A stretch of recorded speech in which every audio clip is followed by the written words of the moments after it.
A paz do Senhor, meus irmãos e minhas irmãs. Aqui é o professor José Edmilson Júnior, do canal Teológico. E vamos fazer agora uma gravação. Aliás, eu vou fazer a postagem do áudio da aula que estamos ministrando na matéria de ética cristã. E será um tanto polêmico porque trata de um tema que é muito complicado, é muito delicado, que é acerca de divórcio, né, e a tratativa bíblica acerca do tema. Mas primeiramente eu quero inserir esse vídeo aqui, onde eu quero trazer uma contribuição muito valiosa da declaração de fé das Assembleias de Deus, ok? No seu capítulo 24, sobre a família. Então vamos falar aqui acerca da família e vamos ver os referenciais bíblicos, né? Vamos ver aqui a argumentação que é colocada por esses grandes pensadores aqui da igreja e a argumentação bíblica que eles utilizam então para sustentar o seu argumento. Então, a partir desse conteúdo, né, inicial, após isso você ficará então com o áudio da aula onde tratamos acerca desse tema tão importante. Então vamos nos basear sempre, né, nos manter nos limites daquilo que a Sagrada Escritura de fato nos afirma, para que nós não venhamos a incorrer em algum grave erro num tema tão delicado, um tema tão importante para todos nós, tá ok? Então, fazendo a leitura aqui da declaração de fé das Assembleias de Deus, nós temos na sua página 203, sobre a família. Cremos, professamos e ensinamos que a família é uma instituição criada por Deus, imprescindível à existência, formação e realização integral do ser humano, sendo composta de pai, mãe e filhos, quando houver.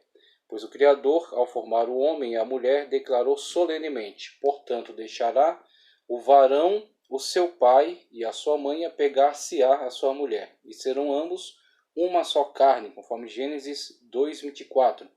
Assim, a partir daqui, dessa leitura desse texto bíblico, já percebemos, né, a importância, a necessidade de que de fato esse núcleo familiar se destaque em relação aos demais e ele viva de forma independente e ele de fato chegue a um acordo, né, e ele viva de modo a ter uma comunhão íntima entre si com pouca interferência externa, apenas alguns aconselhamentos, alguns auxílios, mas sem muita ingerência de membros que são externos agora a esse núcleo familiar. Então é imprescindível que haja intimidade, que haja comunhão entre eles e que eles cheguem a uma solução para que possam viver bem entre si e continuar então debaixo da permissão, né, debaixo da bênção de Deus, ok?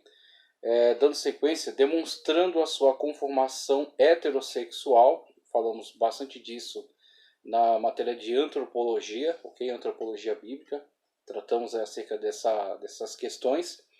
A diferenciação dos sexos visa a complementariedade, isso que eu acho impressionante, como de fato há um papel específico a cada um dos membros desse núcleo familiar.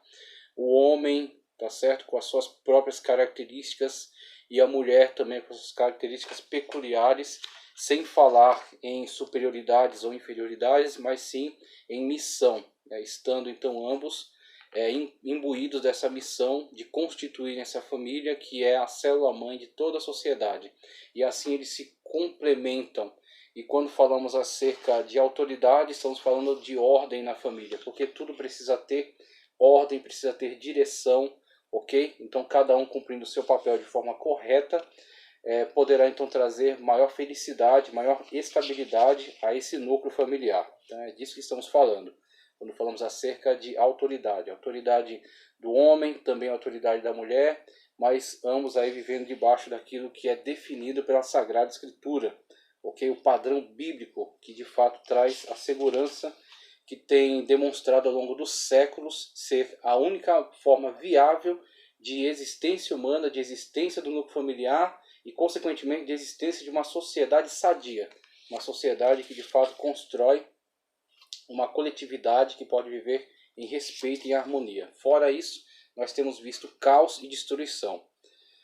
Então, veja só, a diferenciação, né, a complementariedade mútua da união conjugal. Todavia, nem o varão é sem a mulher, nem a mulher sem o varão no Senhor, conforme a primeira carta de Paulo aos Coríntios, capítulo 11, versículo 11. A coragem de Paulo ao fazer essa afirmação, que certamente trouxe alguns problemas em relação à sociedade de sua época, que de fato era uma sociedade que lidava de uma forma ainda um tanto... lidava de com certas limitações. Então falar em atraso também é complicado, porque nós temos que entender que eles estão dentro do seu contexto, mas certamente eram necessários avanços, eram necessárias melhorias, e é isso que nós temos visto como contribuição do conteúdo bíblico. Nós temos visto valorização da vida, valorização do homem no seu papel, a exigência bíblica para que o homem de fato assuma o seu papel, valorização da mulher também como uma pessoa amada, como uma pessoa de valor, uma pessoa com contribuição importante a fazer, tanto no âmbito familiar como na sociedade de modo geral. Então na Bíblia Sagrada nós vimos de fato que há essa valorização, que há esse avanço, esse desenvolvimento da sociedade para algo muito melhor do que aquilo que era enxergado em séculos passados, ok? Veja só, como eu já li aqui, complementariedade mútua, necessária a formação do casal e a procriação. Reconhecemos preservada a família quando na ausência do pai e da mãe os filhos permanecem sob cuidados de parentes próximos. Rejeitamos o comportamento pecaminoso da homossexualidade por ser condenada por Deus nas Escrituras. E aí sempre fazendo a necessária ressalva que estamos nos posicionando, ok? A partir do conteúdo da Sagrada Escritura, contra determinadas práticas, o que não significa de modo algum, em hipótese alguma, agressão ou desrespeito às pessoas. Então tem que se fazer sim essa ressalva para que fique muito claro e não dê espaço para qualquer tipo de pretexto, né? Qualquer tipo de desvio das nossas intenções. Nossas intenções são sempre deixar muito claro. Então nos posicionamos contra determinados comportamentos ou determinadas formas, né, de manifestação.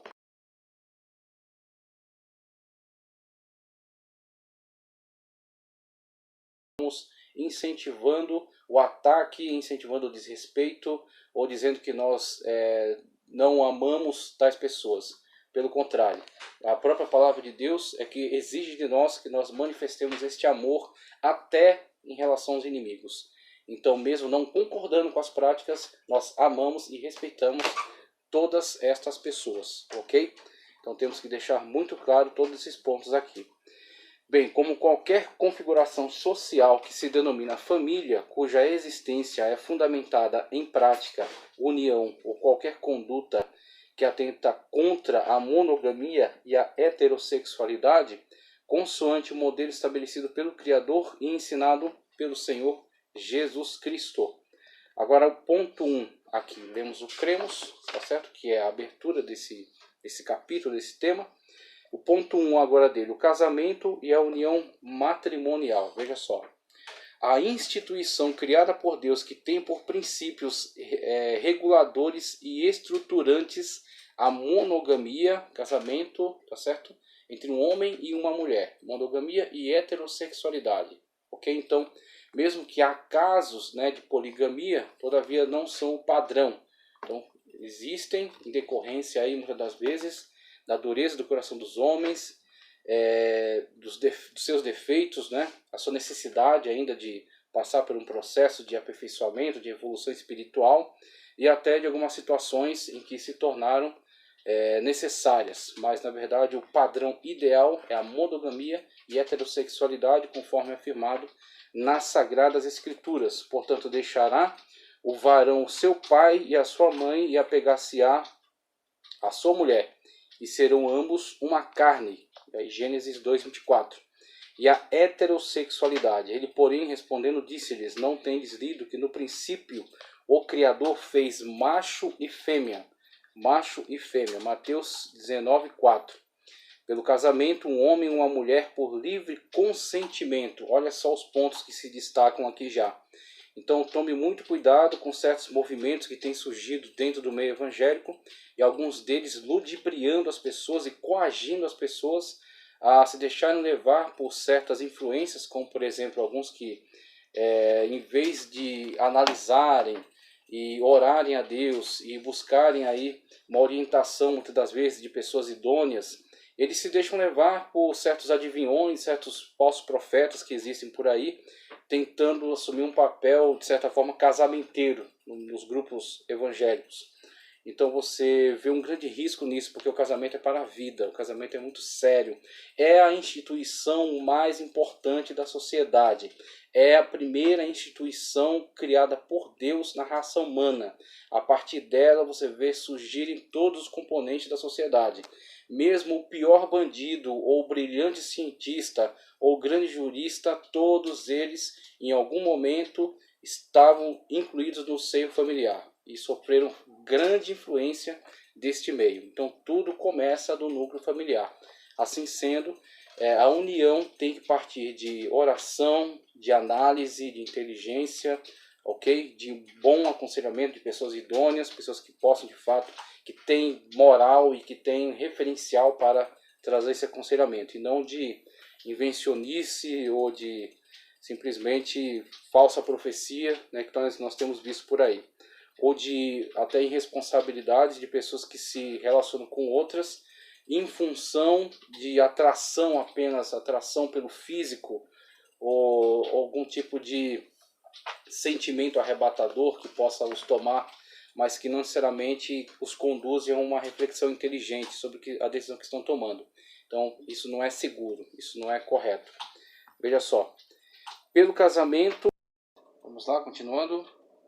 Pelo casamento, um homem e uma mulher, por livre consentimento, decidem unir-se mediante um pacto solene, do qual o Senhor Deus é a principal testemunha. Muito bem, então vejam a solenidade, vejam a seriedade e a importância, né, do casamento e como de fato ele é uma união que está, vamos dizer assim, na prioridade, tá certo, de atenção de Deus em relação às instituições humanas. Então, se Deus valoriza de fato os relacionamentos humanos, o relacionamento matrimonial é sem dúvida o principal. O relacionamento matrimonial é sem dúvida a instituição mais séria, tá certo, das uniões que possam acontecer entre os seres humanos, porque dali é que você tem a preservação da vida, a continuidade da vida e a manifestação da glória de Deus, a coroa da natureza, a coroa de toda a criação.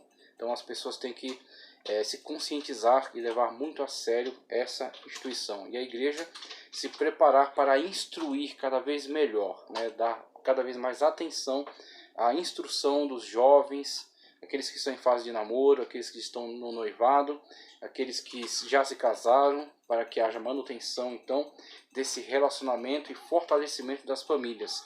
Assim você terá o fortalecimento da igreja e consequentemente o fortalecimento também da sociedade, a melhoria das relações sociais. Deus é testemunha, como diz aqui, e na condição de cônjuges sobre os aspectos legal, formal, moral e espiritual. Prometem viver em fidelidade mútua até que a morte os separe. Olha só essa afirmação como ela é séria, olha só essa afirmação como ela é importante. Eu quero trazer o versículo que eles utilizaram para fundamentar aqui essa afirmação. Então eles dão aqui para mim alguns textos. Olha aqui o primeiro. Assim não são mais dois, mas uma só carne. Portanto, o que Deus ajuntou, não separe o homem. Evangelho de Mateus, capítulo 19, versículo 26, palavras do Senhor Jesus Cristo. A mulher casada está ligada pela lei todo o tempo em que seu marido vive. Mas, se falecer o seu marido, fica livre para casar com quem quiser, contanto que seja no Senhor. Primeira carta de Paulo aos Coríntios, capítulo 7, versículo 39. Veja a dissolução do casamento, em que contexto ela é indicada. Então temos aí a afirmação de Cristo da grande, né, a magnífica importância da união conjugal. Então veja que Deus aprova, veja que Deus abençoa essa união conjugal, ok? Então é de fato levada muito a sério por Deus, e aquilo que é levado a sério por Deus deve ser levado a sério por nós, porque nós temos que encarar com toda a seriedade devida essa instituição. E Paulo deixa muito claro que nos esclarecimentos que ele traz à comunidade de Coríntios, que a morte então traz a dissolução dessa união, podendo propiciar aquele que ficou viúvo, ou viúva, as novas núpcias, desde que não se colocando debaixo de jugo desigual com o ímpio, com o incrédulo, a pessoa que não está compartilhando da mesma fé e assim não tem os mesmos objetivos na vida, não compreende corretamente o que é viver uma vida em santificação para o Senhor. Sendo assim, colocar-se debaixo de um jugo desigual é você pôr em risco a sua fé e você atentar contra o aconselhamento da palavra de Deus. Então, temos que tomar muito cuidado com essas decisões que tomamos ao longo da nossa vida, ok? De tal modo sublime, venerado seja entre todos o matrimônio, conforme carta aos Hebreus, capítulo 13, versículo 4, 13 e 4. Tem por referencial espiritual, moral e afetivo o relacionamento entre Cristo e a igreja. De tal modo é importante esse relacionamento, de tal modo ele é forte, ele é uma prioridade para Deus, que ele de fato serve como uma referência, um exemplar do relacionamento entre Cristo e a igreja, a união entre Cristo e a igreja, ok? Então, ele é tão importante que ele serve como esse referencial, ele presta então este exemplo, né? O exemplo entre a relação de Cristo para com a igreja, a comunhão entre Cristo e os crentes e os servos, os salvos na pessoa bendita do Senhor. E o casamento é a exemplificação da importância dessa união. Vemos como o casamento é fundamental, o casamento de fato é extremamente sério.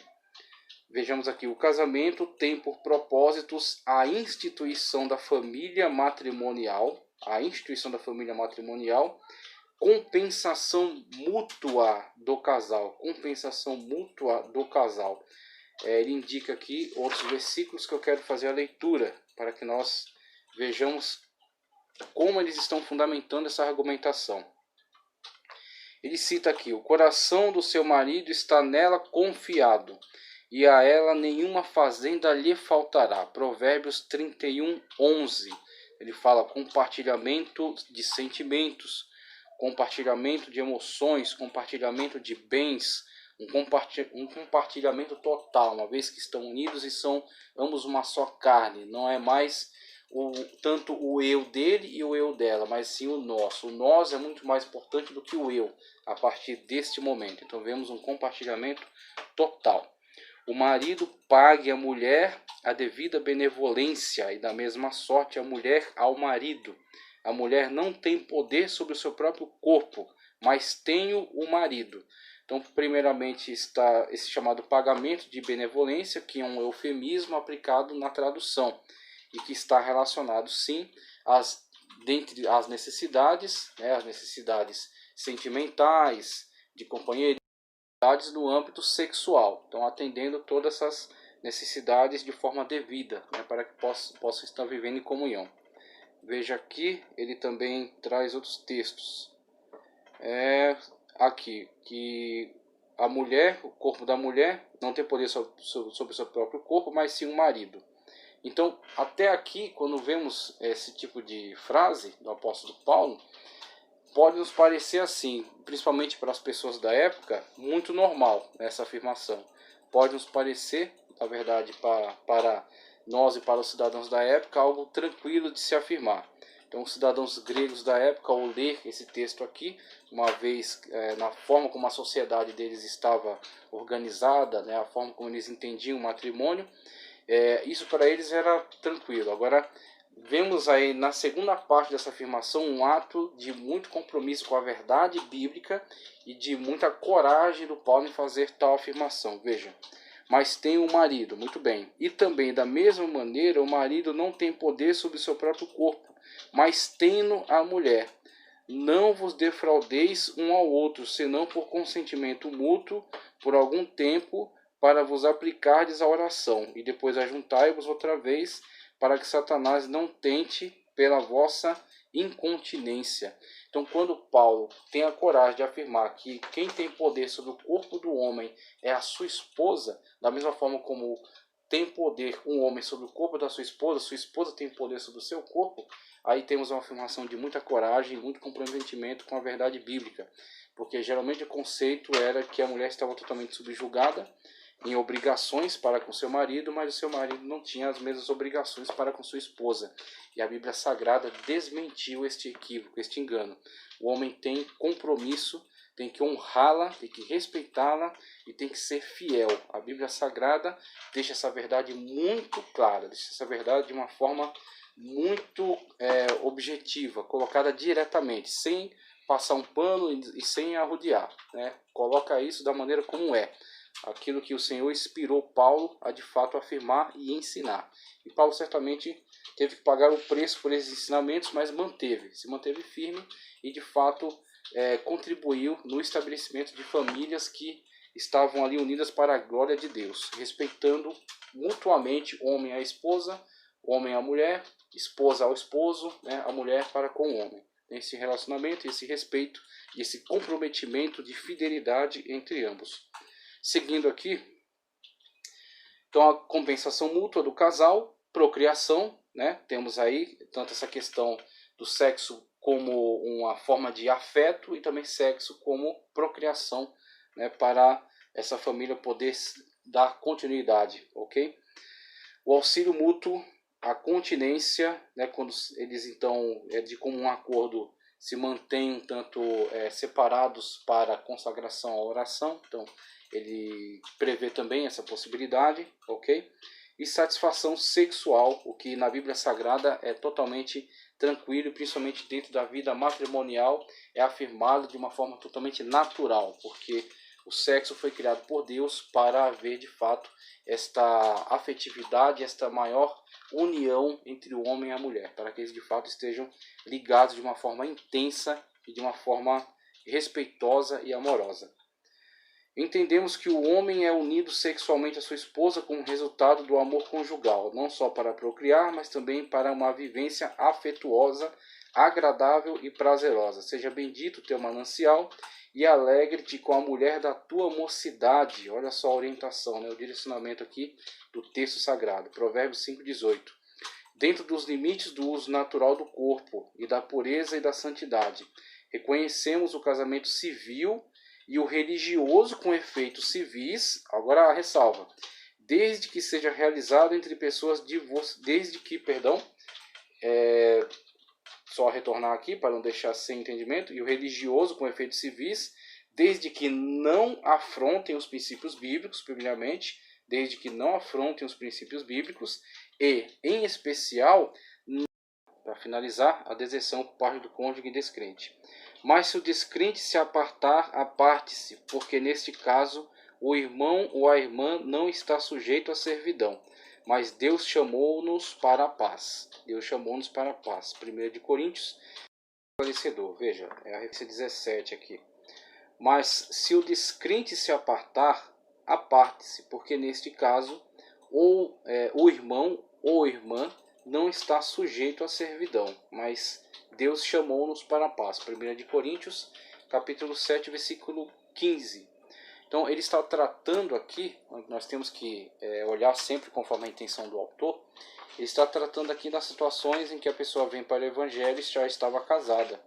E ele diz que talvez um dos cônjuges não aceite a fé, mas se ele consentir em viver, né, então permaneçam unidos e Deus abençoa aquele casamento. A parte então que está na luz, né, que está em comunhão com Deus, abençoa aquela outra. Só que ele também fala da hipótese, da situação na qual a pessoa é abandonada. Então a pessoa descrente, na verdade, não aceita aquela fé e abandona aquela pessoa. E ele coloca aqui, né, de forma muito clara, que a pessoa não está como que escravizada, né? É a parte, porque neste caso o irmão ou a irmã não está sujeito à servidão. Então não está preso em cadeias, né, àquela pessoa. Mas ele foi chamado para a liberdade. Foi chamado para a luz em Cristo. E Cristo é a prioridade. Então Cristo disse, se alguém ama mais a pai ou a mãe, o irmão ou a irmã do que a mim, não é digno de mim. Então quando nós fazemos a opção por Cristo, ele está acima de todas as coisas. Acima até da nossa própria vida, né? Nós temos que permanecer fiéis a Cristo até o fim, até as últimas consequências. Assim, então, também colocando essa questão conjugal, se a pessoa não aceita a fé e quer deixá-la, e a condição às vezes imposta é nega a Cristo para que eu permaneça com você, aqui temos o texto, né? Então vá embora, então vá em paz, porque eu vou permanecer fiel a Cristo. Aí eu coloco aqui uma questão, eu coloco aqui uma hipótese, né? Temos aqui essa pessoa que não aceitou a fé e resolveu então abandonar o cônjuge. Abandonou o cônjuge, Paulo, como coloca aqui, a pessoa não fica presa em servidão, ela está livre a partir de agora.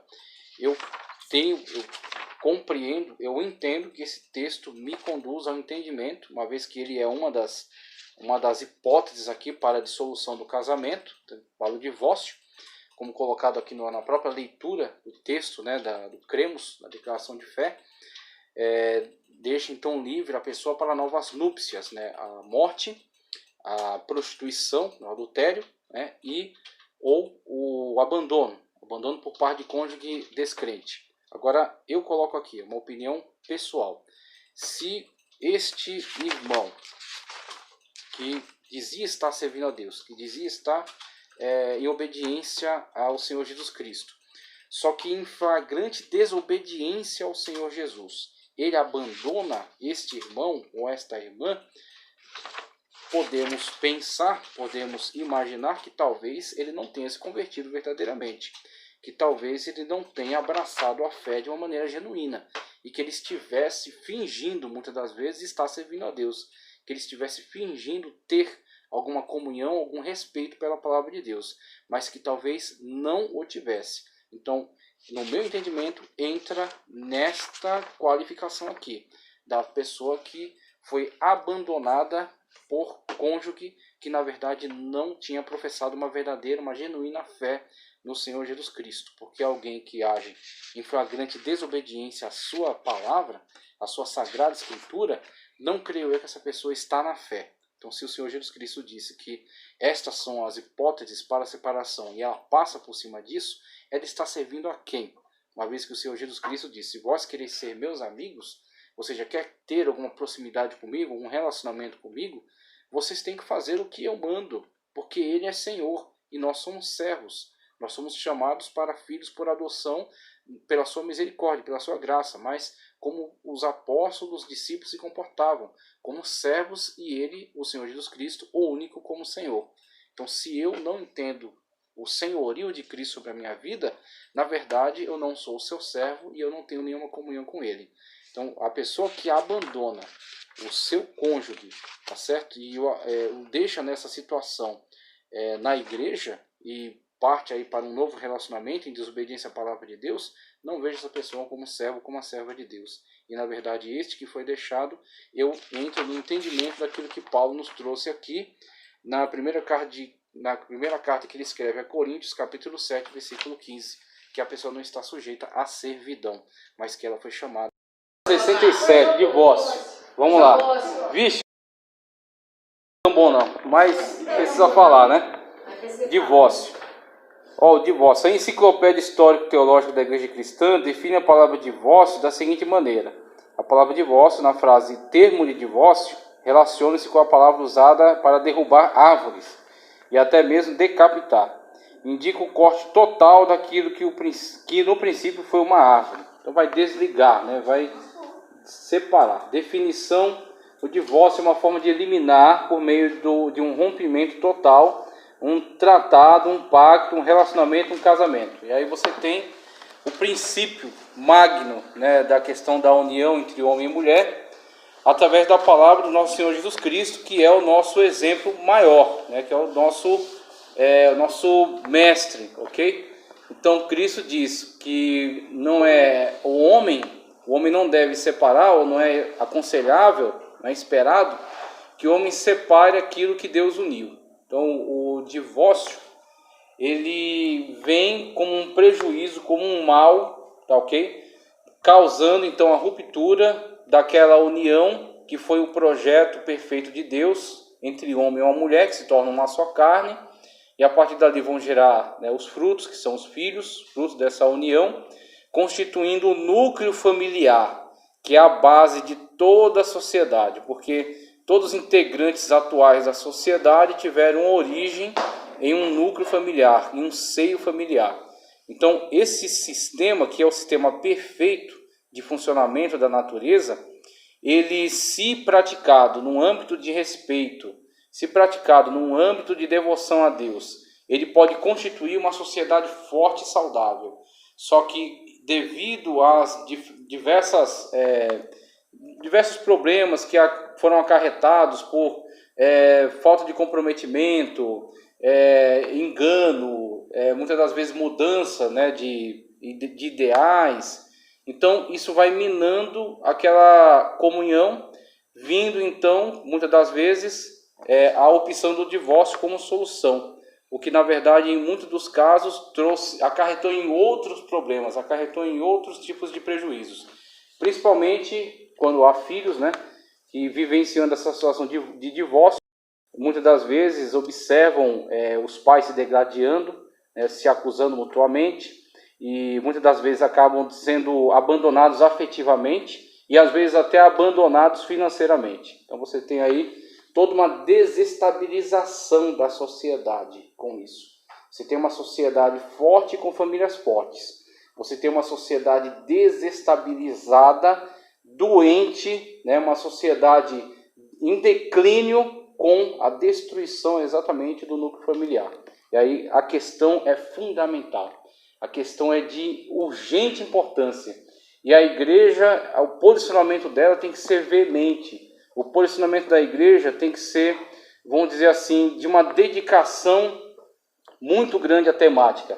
Em abordar essa temática nas pregações, abordar essa temática nos ensinos, em trazer especialistas comprometidos para falar acerca disso, em tratar particularmente com o homem, com a mulher, acerca das suas de temas relacionados, né, com as dificuldades de relacionamento, dificuldades financeiras, área da sexualidade, área da criação de filhos. Então, isso tem que ser, se não tem que passar a ser um foco, né? Tem que passar a ser algo muito importante na agenda da igreja, que ocupe de fato um espaço importante na agenda da igreja, porque se a igreja consegue, e eu acredito que das instituições disponíveis aí na sociedade, eu acredito que somente a igreja tem de fato competência para trazer um fortalecimento e uma reestruturação para as famílias, porque você pode falar de psicólogos, de terapia, outras instituições quaisquer que criem, ONGs e por aí vai. Mas quem consegue tratar de uma forma tão pessoal e quem tem, né, uma palavra e um tratamento e um direcionamento tão forte que possa mudar a maneira de se comportar do homem e da mulher, se não por meio da palavra de Deus. Se o Filho do Homem vos libertar, verdadeiramente sereis livres. E aí você vê a partir daí todos os textos bíblicos que falam da valorização do casamento, da valorização do homem, da mulher, do respeito mútuo, ok? Da criação dos filhos, do trabalho, tudo que constitui uma base sólida familiar. E aí, através desse tipo de abordagem, você tem a transformação. Muitas das vezes as famílias chegam na igreja, e isso foi constatado até por grandes pensadores da nossa época, como um filósofo, acho que é o Pondé, agora o primeiro nome dele eu esqueci, não sei se é Felipe, mas é Pondé o sobrenome dele. E ele constatou isso de uma forma muito aberta. Ele disse, a igreja ela desempenha um papel de reestruturação dessas vidas muito mais forte que o Estado. O Estado não tem esses mecanismos, o Estado não tem esses meios, o Estado não tem esse poder de trazer uma transformação da vida do cidadão, da pessoa, de modo que ela abandone vícios, que ela abandone agressividade, violência, promiscuidade, e ela sofra uma transformação da sua pessoa, tornando-se agora uma nova criatura que vai se engajar nesse relacionamento e muitas das vezes conquistar seu parceiro, se o homem ou se a mulher vão trabalhar por essa conquista agora, e os dois vão reestruturar essa família. Quantas famílias que chegaram na igreja arrebentadas e que hoje estão firmes. A gente teve, nesse